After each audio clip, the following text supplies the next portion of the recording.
Hi there. Come on over for a second. I'd like to talk to you about something. So today is the close of nominations for candidates for the 2025 federal election in Canada. We got 5 candidates running in the Long Range Mountains. And I see people online arguing about Carney and Poilievre, and even more people arguing about Trump. Now let me tell you something about Trump. He's not on the ballot.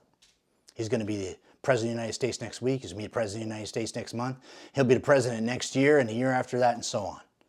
And as for Carney and Poilievre, you're not really voting for them. You're voting for your candidate in your region here in Long Range Mountains. So I want to go over these candidates with you so you can make an informed decision on who you should vote for or shouldn't vote for. I'm going to start off with Karen Lansky.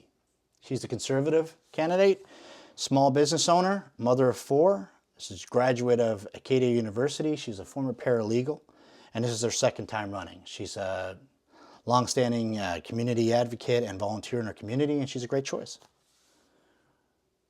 We got Sarah Parsons with the NDP from Corner Brook, community volunteer, union member, mother of 2. She's completed some leadership programs. I don't know much else about her, but she seems like a qualified candidate. We got Pamela Geiger with the PPC, and she's a victim rights advocate, author, speaker, coach, entrepreneur, mother of 2. It says that she lives in Erin, Ontario, but she's flown in, so I don't know if she's just flying in for this or moving here, but it's something you could probably want to check out. You got Robbie Coles. Robbie's going to run as an independent. Robbie was also a nomination contestant for the Conservatives, and Robbie's an oil and gas man, a small business owner who feeds locals with his local family farm. He often gives to those in need. He's a father of 2, mayor of Cormac, and I like and respect Robbie immensely. I think he's a great guy. And we got Don Bradshaw, the clown, the least qualified candidate. He didn't even win a nomination, actually. There were several qualified candidates, and what did Jerry Byrne, longtime Liberal, have to say about the nomination contest to how Don Bradshaw was handpicked for Long Range Mountains? MHA Jerry Byrne criticizes appointment of Don Bradshaw, calls for open nomination March 23rd, 2025. I think the better outcome here would have been to allow democracy to prevail and have an open nomination contest. There were literally almost a dozen individuals who were seeking that seat. Good Liberals, great Newfoundlanders and Labradorians, he said. So according to Jerry Byrne, there were at least a dozen other candidates who were more qualified. So I made up this little microphone here for Don, because we all know Don likes the spotlight. So there you go, Don. You're on the spotlight today. How you like that, Don? We also know Don doesn't like criticism. Let's find out some more things about Don. Oh, Don likes to block people on Facebook. He'll block anybody who has a dissenting opinion that's opposite to his. He'll block any of these candidates. He'll probably block me. If he actually had blocked me in the past. I don't know if I'm still blocked. But he blocked me when I was involved in politics. And he'll block you if you make a negative comment, especially about a little microphone guy here. Let's see what else Don here.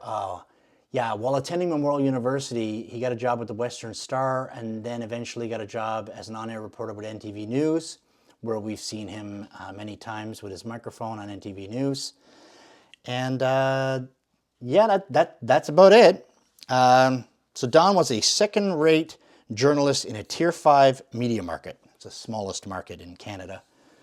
He retired in the spring of 2025, right around when this election was getting called, and just got handpicked, happened to be handpicked at the age of 57, not married, no children. Has he volunteered for any community stuff like Carol or Sarah Parsons? I don't think so. So I don't know where he stands on community issues or family issues. Has he opened a small business and put his money where his mouth is and taken a risk for his family and for his living? I don't think so. Has he ever been elected to any sort of form of office, even in locally, like Robbie Coles, who's the current mayor of Cormac? I think I mentioned that. No, Don Bradshaw hasn't done that. Has he written a book like Pamela Geiger? No. What has he done besides being a second-rate journalist in a Tier 5 media market? And, like I said, upsetting the balance of things here, where Jerry Byrne said there were at least 12 other candidates more qualified. Well, not much. So Don Bradshaw, the least qualified candidate in Long Range Mountains. Now, I'm not going to tell you who to vote for. But I'm going to tell you who not to vote for. Don't vote for the least qualified candidate. And the least qualified candidate is Don Bradshaw.